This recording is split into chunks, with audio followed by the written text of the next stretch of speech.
Sebanyak 55 ton sampah dihasilkan di Kecamatan Talo setiap harinya. 50% dari jumlah tersebut merupakan sampah organik. Sampah organik adalah sampah sisa makanan yang bersifat mudah terurai. Dalam rangka mencegah sampah organik masuk ke tempat pembuangan akhir, pemerintah Kecamatan Talo meluncurkan gerakan 10.000 komposter galon bertumpuk. Untuk memenuhi target tersebut, setiap RT dan RW diminta menyediakan 20 unit komposter galon bertumpuk di lingkungan masing-masing. Komposter galon bertumpuk merupakan 2 galon bekas yang disambungkan setelah kedua ujungnya dipotong dan dipertemukan.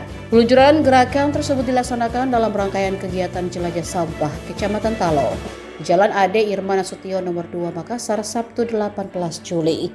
Dalam peluncuran juga dilakukan penandatanganan komitmen bersama seluruh RT RW yang diwakili beberapa perwakilan di atas panggung utama.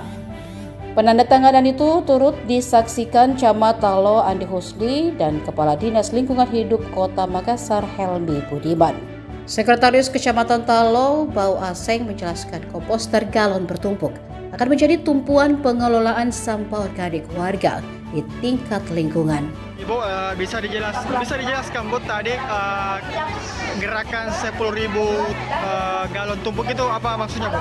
Ya, gerakan 10.000 galon tumpuk ini sebenarnya adalah upaya kami di Kecamatan Talo untuk mendapatkan solusi untuk penanganan sampah, karena kan 1 Agustus itu 2026 tidak boleh lagi sampah ke TPA, hanya residu saja yang boleh kesana. Berarti kan sampah organik jadi masalah, sampah anorganik jadi masalah, sehingga kami memberikan solusi untuk sampah organik. Kecamatan Talo yang sampah organiknya itu 50%, artinya dari 55 ton itu ada 25 ton adalah sampah organik. Nah, cara untuk selesaikan itu adalah melibatkan semua wilayah, tokoh masyarakat di wilayah itu adalah RT RW. Mereka itu jumlahnya RW kami 77, kemudian RT kami itu 465. Kami sudah hitung-hitung kalau satu RW atau satu RT itu masing-masing 20 galon, itu berarti totalnya sekitar 10.000 lebih. Jumlah galon tumpuk yang tersedia di wilayah. Nah, masing-masing galon tumpuk per hari itu bisa diisi misalkan 2,5 kilo. Saya hitung itu berarti kita bisa mengurangi sampah sebanyak 27 ton per hari. Berarti kan sudah setengahnya dari sampah organik yang ada di sekitar. Setengah dari seluruh sampah yang di wilayah itu bisa ditahan, tidak lagi ke TPA. Ini strategi kami dan juga karena komunikasi kami dengan wilayah itu sangat bagus, artinya kontrol pengendalian di RT RW itu kita dengan cara yang sangat bagus, sehingga gerakan ini lebih mudah dipantau, lebih mudah dikendalikan dan juga bisa di tracking lah bagaimana pencapaiannya di masing-masing wilayah. Oh iya, dalam galon maksudnya sampah dimasukkan ke dalam galon tumpuk itu Bu, untuk maksudnya jadi apa nanti maksudnya bagaimana tuh? Sampah ini, sampah sisa-sisa dari dapur yang organik, sisa pencucian, sisa masak pagi, sisa masak sore, itu kan sekitar 2,5 kilo itu masuk ke dalam galon tumpuk itu secara berlapis. Jadi di dalam galon tumpuk tadi ada, saya tunjukkan contohnya, lapisan pertama itu kita berikan tanah sedikit, setelah itu di atasnya diberikan sampah coklat, namanya itu sampah daun kering.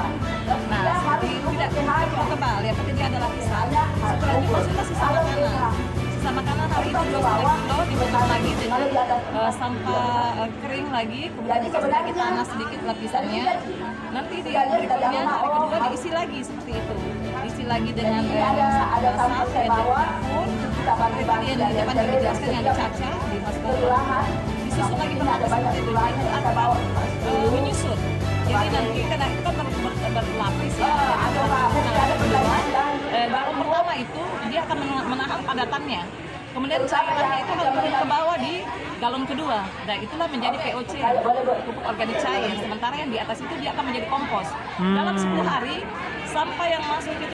Download Tribun X sekarang. Menghadirkan lokal menjadi Indonesia.